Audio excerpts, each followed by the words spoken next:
In 1947, a Bedouin found old Essene scrolls in caves near the Dead Sea, which he almost burned for fire. But why are these disciples of John the Baptist unknown in the Bible, and who was their awaited Messiah? Long ago in Nazareth lived a pious rabbi called Imran, who grew old without a son or heir. Coming from Aaron's priestly line, his offerings were belittled, so he called on Allah in prayer. Imran's old wife Hannah also longed for offspring after she saw baby chicks being fed in a nest. She vowed that if she bore a child, she would let it serve in Jerusalem's holy temple as a guest. Allah answered their prayers, but sadly, Chief Imran died before his daughter Maryam was born. As Hannah had promised, after weaning Maryam, she left her at the temple when the day dawned. It was unknown for a girl to serve the temple, but Maryam was a perfect girl full of grace. They cast a pen lottery, and Zachariah won it, to raise her as a guardian in her father's place. Prophet Zachariah was married to Maryam's aunt Elizabeth, or Ilyasbith, and taught her for a pious reason. Being a carpenter, he built her a hidden prayer room, where Allah nourished her with fruits out of season. Even though he was nearly 80, Zachariah prayed for an heir until an angelic vision left him stunned. Angel Gabriel or Jibrail appeared and told him that his barren wife Ilyasbith would give birth to his son. He was told that his son would be a prophet called John or Yahya, meaning one quickened to life. As a sign, he would lose voice for 3 days and communicate by signals when pregnancy blessed his wife. Maryam was now in puberty and constantly worshipped Allah after her work was done, but one day she was frightened by Angel Jibrail, who came to announce news of her son. Seeking refuge in Allah from the stranger, she was given strength by Allah to stay calm. She queried the miracle pregnancy, but accepted Allah's word and would come to no harm. Worriedly, she went to visit her aunt Ilyasbith, whose baby bowed towards Maryam's womb. Being his cousin, Yahya would herald Isa as Israel's chosen Messiah. Yahya was born with great jubilation and grew up in the desert, simple and altruistic. Believers with him awaited Isa and were known as the Essene or Isai in the Qumran district. On the outskirts of Bethlehem, Maryam sat against a withered tree with labor-pain sobs. All alone, she gave birth to Isa, a child untouched by Satan but dreaded facing the mobs. Allah eased Maryam's worries by causing a freshwater spring to flow and ripe dates to fall. Astonishingly, her baby spoke to her, telling her to fast in silence and not to speak to anyone at all.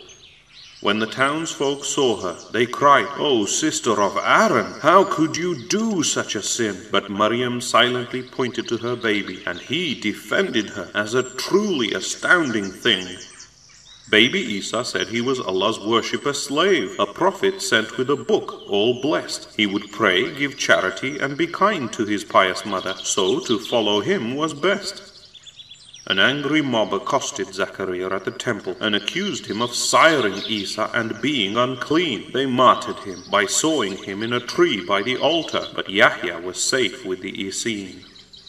Maryam had to escape to Egypt and fled with guardians from the family of Zachariah. Isa would grow up there in safety up until travel back to Palestine. Isa grew up as a shepherd in the Arabian wilderness, a pure and wise youth. Allah gave him the Injil, a holy book to call the children of Israel to truth. When 12-year-old Isa returned, he explained the Torah insightfully, and the rabbis initially took him for a sage, but they cast him out, accusing him of being Maryam's illegitimate son, and he moved to Galilee until he came of age. At 30, Isa performed miracles by Allah's permission, like loaves and fish to thousands he fed. He cured the blind, lepers, and the possessed, and gave life to clay birds and raised the dead. Isa angered the Zealots, Pharisees, and Sadducees by exposing them all as fake and greedy. He told them to worship Allah properly, not to pervert God's laws, and to feed the needy.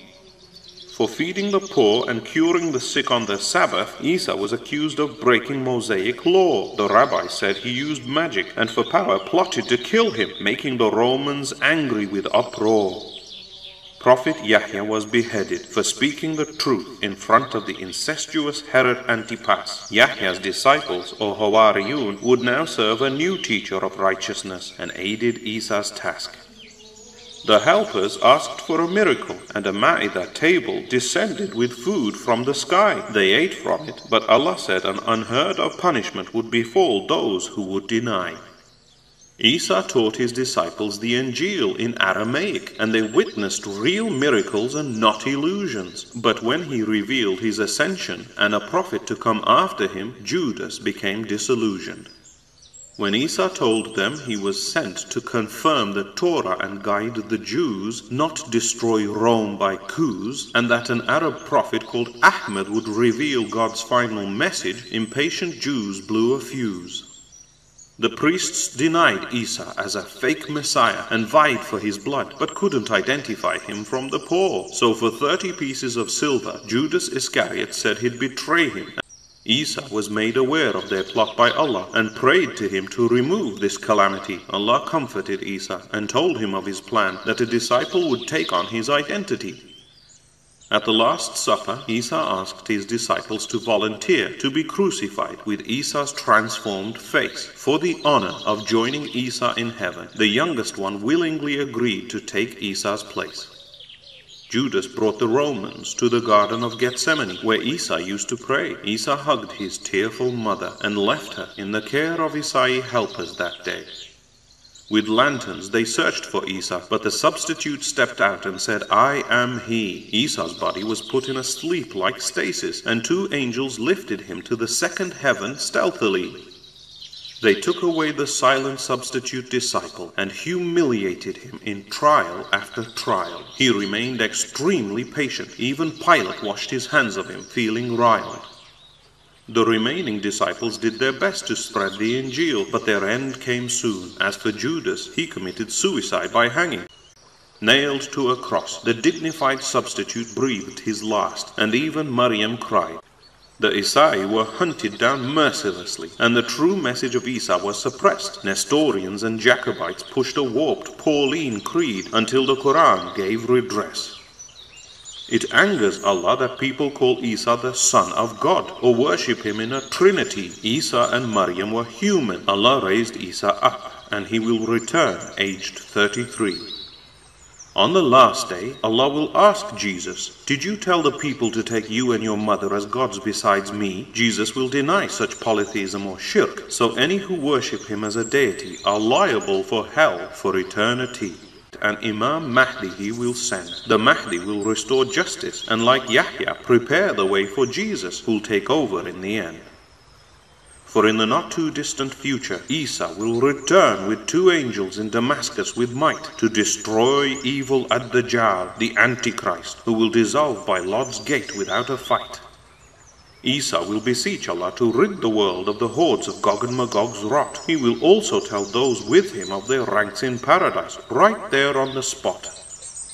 The whole world will accept Isa as a Messiah and just leader, and do exactly as he says. Life will be blessed under him, and livestock yields and fruits will be huge in those days. He will abolish jizya tax, destroy all pigs and crosses, and the polytheism or shirk that they carried. He will rule for 40 years with the Quran and Sunnah, perform pilgrimage to Mecca. Fascinatingly, Christians have paid for Umayyad Mosque's white minaret, where Isa will descend, and he'll be buried next to Prophet Muhammad's, peace be upon him's grave, in Medina when he dies and meets his end.